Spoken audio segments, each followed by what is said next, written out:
สวัสดีครับผมအားလုံးပဲမင်္ဂလာပါခင်ဗျာဒီတော့ကျွန်တော်တို့ပုံပါနေခုလက်ပူလီကိုဆိုင်ကယ်နဲ့မောင်းပြီးသွားမှာဖြစ်ပါတယ်မှာနိုင်ရေးကိစ္စဖြစ်လို့မှသွားပြီးပေါ့နော်အတိတဲ့တယောက်ဆုံးသွားလို့နိုင်ရေးသွားဖို့အခု9နိုင်ခွဲတော့မှဒီကနေစထွက်မယ်ပုံပါနေကဲသွားမယ်လမ်းမှာဘာတွေမြင်ရတွေ့ရမယ်ဆိုတာစိုက်ပြီးတော့ကြည့်ရအောင်哇 let's go အခုဆိုရင်တော့အိမ်ကနေပြီးတော့စထွက်ယူပါနော်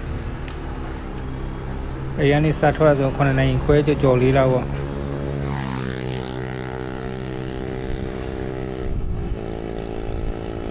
ဒီတကောပါနဲ့ဒီနိုင်ယုံကြတော့သူများတွေမောင်းလာတော့45မိနစ်50ပေါ့ကျွန်တော်ကတော့ဖြည်းဖြည်းမောင်းလို့ဆိုတော့တနိုင်လောက်မောင်းရတယ်ပြီးရင်ဟိုနိုင်ုံဘက်ချမ်းမှာလမ်းတိတ်မကောင်းလာရဲ့လမ်းလုံနေတာရဲ့တို့ဒီကွန်ပါဘက်ချမ်းတစ်ဝက်လောက်ပဲလမ်းကောင်းလို့ဆိုတော့ဖြည်းဖြည်းနဲ့ပုံမှန်ပဲသွားတော့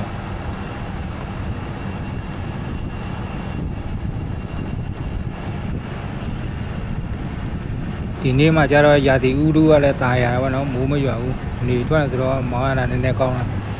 မိုးရလို့ရှိရင်တော့ကျွန်တော်မောင်းရင်တနိုင်လောက်ကြော်သွားမယ်တူတယ်ကျွန်တော်ဖြည်းဖြည်းနဲ့ပုံမှန်ပဲသွားဆိုတော့ဒါကတော့အခုနိုင်ယုံနဲ့ဆူလက်လမ်းခွဲနာကိုရောက်တော့မှာပေါ့နော်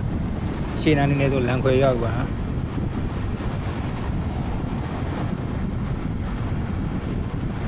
ဒီမှာလမ်း3ခွရောက်ပြီပေါ့နော်ကျွန်တော်တို့ကနိုင်ယုံဘက်ကိုသွားမယ်ဆိုတော့ဒီဘယ်ဘက်ကိုကိုလိုက်ရပါတက်တက်သွားမယ်ဆိုရင်တော့ဆူလက်အဲ့ဒီဟိုရှေ့နားမှာတခါဖန်ငါလမ်းခွဲလေးရှိသေးပါနော်ကျွန်တော်တို့နိုင်ယုံဘက်ချမ်းချိုးလိုက်ပြီဒီကနေ့တော့မောင်ပြီးသွားတော့မယ်ဖြည်းဖြည်းလေးနဲ့ပုံမှန်လေးပေါ့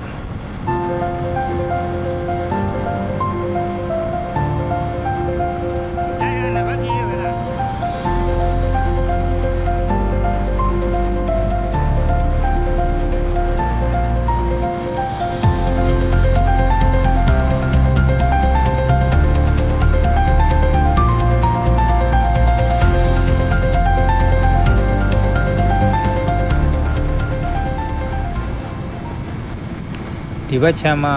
တောင်လေးတစ်ပင်လေးတောအုပ်တွေများတယ်ဆိုတော့မူလင်းစိုးဆိုတော့နည်းနည်းချမ်းရမှာတော့အင်ကြီးလက်ရှိလည်းမိုးလာဘူးဆိုတော့ဒီလိုမနက်ပိုင်းမျိုးညဘက်တွေမျိုးဆိုရင်အင်ကြီးလက်ရှိဝုတ်ပြီးတော့ဆိုင်ကယ်မောင်းလာပူတော့ကောင်းအောင်ပါနော်အခုကျွန်တော်အင်ကြီးလက်တုံနေဆိုတော့နည်းနည်းချမ်းတော့နည်းနည်းတုံမှာပေါ့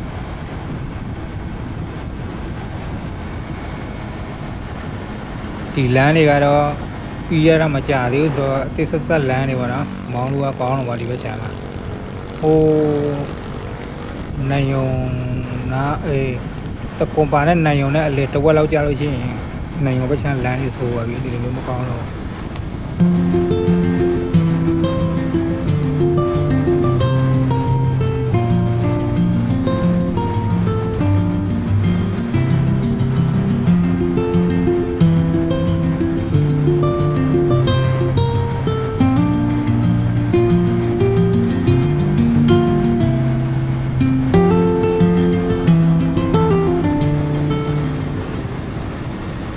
ဒီနားရောက်တော့ရှုပ်ကင်းလေးတွေကလှပါတော့အဟိုအချင်းမှာတောင်မျိုးမြင်နေရတာဒီဘက်ချမ်းနေကြည့်လိုက်လို့ရှိရင်ဒါလှပါသဘာဝအတိုင်းတိမ်နေလည်းတိမ်မရှိဘူးမူရင်းစိုးဆိုတော့သက်သာရည်ရနဲ့ပဲဆက်ပြီးတော့မောင်းနေပါတယ်ခင်ဗျာ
ဒီဘန်တုံးကရောက်လို့ရှိရင်တော့ဒီ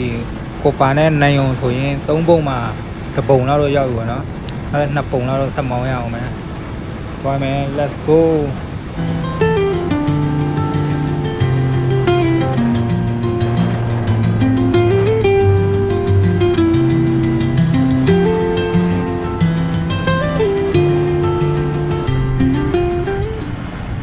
အခုဆိုလို့ရှိရင်တော့ကျွန်တော်တို့ဒီနိုင်ုံမြို့တွေရောက်ပြီပေါ့နော်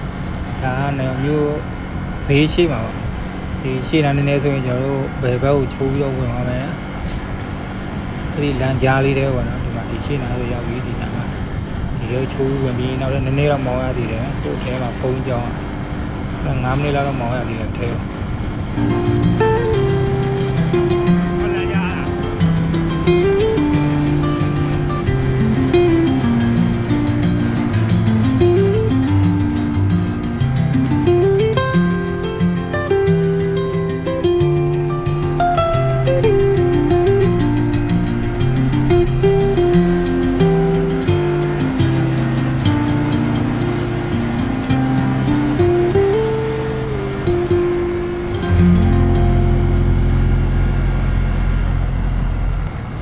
ဒီလမ်းကြားကြီးထဲမှာကျတော့ကျွန်တော်ဆိုင်ကယ်နည်းနည်းမောင်းရတာနည်းနည်းခတ်တယ်ပေါ့ဘာဖြစ်လဲဆိုတော့လမ်းမှာ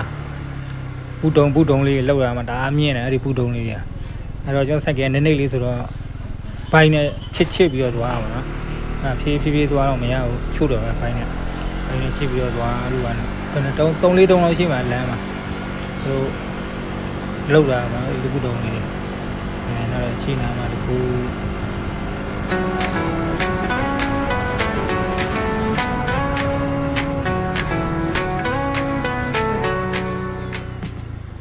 ဒီမှာ2ခုမြောက်ဒါလည်းအပိုင်းနဲ့ချစ်တယ်ပဲနော်ဆိုင်ကယ်ကဒါနှိပ်ရဆိုတော့ဒီဘက်ဘေးကကတ်သွားလည်းမရဘူးဘိုင်းနဲ့ချုပ်တယ်ပဲဘိုင်းအောက်မှာဆိုရင်ဘလုံးကာဘာတွေစားအောင်စားနေကုန်တယ်အဲ့ဒါအရှိမတစ်ခုရှိသေးတယ်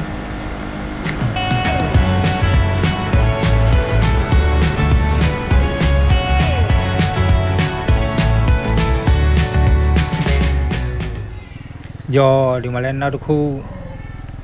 ကဲနင်ဘယ်လောက်ထိတာရနိုင်မလဲဒီလိုပဲကြော်ဖြတ်ပြီးသွားရတာပဲခင်ဗျာဒီကတော့နောက်ပိတ်ဆုံးဝင်နေတူတယ်ဒီအရှိမဆိုတော့မရှိတော့ဘူးအရှိမဆိုတော့သသားရမောင်းပြီးသွားလို့ရပြီ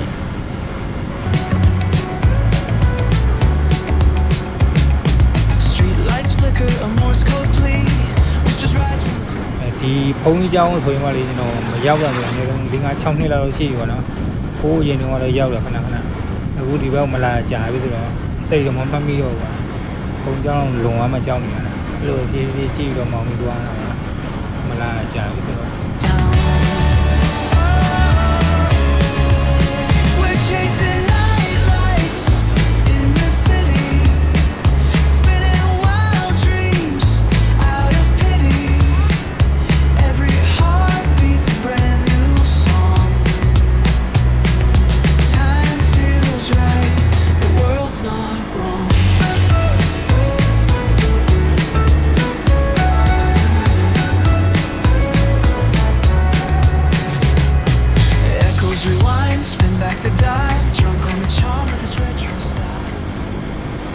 ဒီရှင်းနာဂိုးလေးဆိုရင်တော့ရောက်ပြီးထင်တာပဲဘုံကြောင်တော့မြင်နေရပြီဒီခါတော့ရောက်ပြီးတော့တူတာ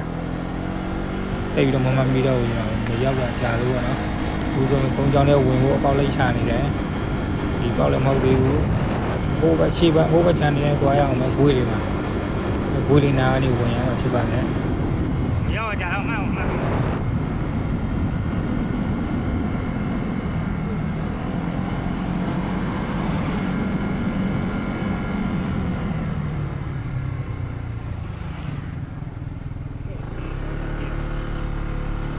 အခုဆိုရင်တော့ဖုန်းကြောင်းနဲ့ဝင်ဖို့လမ်းတွေ့ပါနော်ဖုန်းကြောင်းလေးရောက်ပြီဆိုတော့ဒီဘက်ချမ်းနေစဝင်ပါပြီခင်ဗျာဟိုရှဲမှာတော့လူတွေရှိနေကြတယ်ဇရက်မှာတော့လူတွေထိုင်နေကြတာ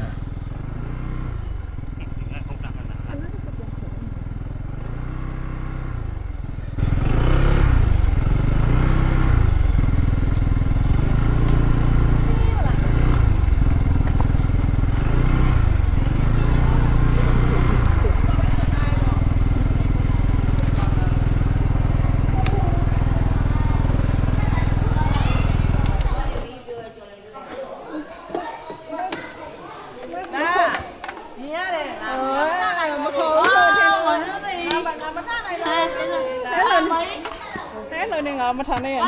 ငါဘယ်လိုပေါ့ငါဖိုးထုကိုပဲမြင်တာလေတို့မမြင်ဘူးစော်လေးကိုပြင်လာတယ်ဆောလာမရလဲတော့တရားလဲတော့ပြင်မှုမယ်ဟဲ့ညောတယ်ညောမြင်ဖိုးထုကမြင်တာဖိုးထုစော်လေးကိုပြင်လာတယ်